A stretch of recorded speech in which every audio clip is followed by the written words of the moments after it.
एक विचार है कि देश में आम जनता की कितनी चलती है, हमारे तंत्र की ऐसी कौन सी कमजोरियां हैं जिन्हें सुधारने की जरूरत है।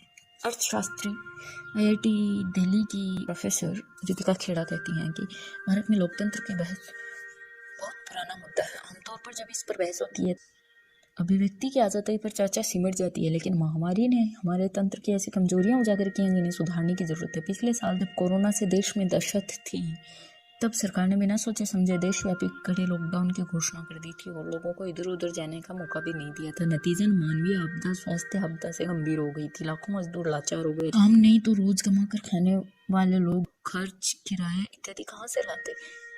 लेकिन मीडिया ने लाखों मजदूरों की स्थिति उजागर की, जिससे मांग उठी। केंद्र सरकार राहत के कदम उठाए। पिछले साल सरकार ने देश के श्रमिक वर्ग के लिए 2 तरह के कदम उठाए। एक, जन वितरण प्रणाली से देश के 80 करोड़ आबादी का राशन कार्ड धारक है, उन्हें 6 महीने तक दुगना राशन देने का ऐलान किया और नकद की जरूरत के लिए नरेगा बजट बढ़ाया।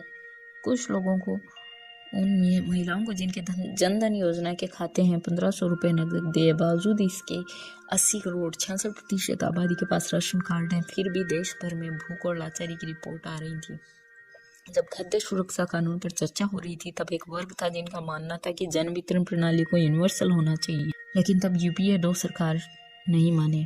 केवल 2/3 के राशन कार्ड का हक प्राप्त हुआ। यदि वास्तव में देश में मजबूत लोकतंत्र होता तो पिछले साल लोगों की दुर्दशा देखकर पुरानी गलती सुधारी जा सकती थी। कम से कम देश के ग्रामीण क्षेत्रों में और शहर की झुग्गी बस्तियों में जन वितरण प्रणाली को यूनिवर्सल किया जा सकता था।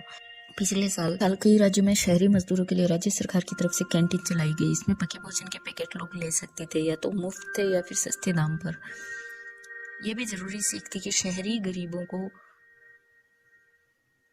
या तो सूखे राशन के किट या भोजन के पैकेट। इस साल कुछ राज्यों में यह सुविधा फिर से चल रही है। इस साल लोगों की आजीविका के नजरिए से स्थिति बहुत अलग नहीं है, क्योंकि ज्यादातर राज्यों में पूर्ण तालाबंदी चल रही है। केंद्र सरकार का अभी तक रुख ये रहा है कि राज्य सरकार कोरोना से लड़ने के लिए लॉकडाउन करती है तो इसमें केंद्र सरकार की कोई जिम्मेदारी नहीं है। हालांकि केंद्र के खाद्य निगम के पास आज उतना ही अनाज है जितना पिछले साल था। सरकार के मापदंड के से ये लगभग 3 गुना है। फिर भी अब तक सरकार ने केवल 2 महीने के लिए, और वह भी केवल राशन कार्ड धारकों के लिए, दुगना अनाज देने की घोषणा की है। बिना राशन कार्ड वाले शहरी मजदूरों के लिए कोई भी राहत का ऐलान नहीं किया गया है। बात केवल हाल ही में चल रहे लॉकडाउन की नहीं है।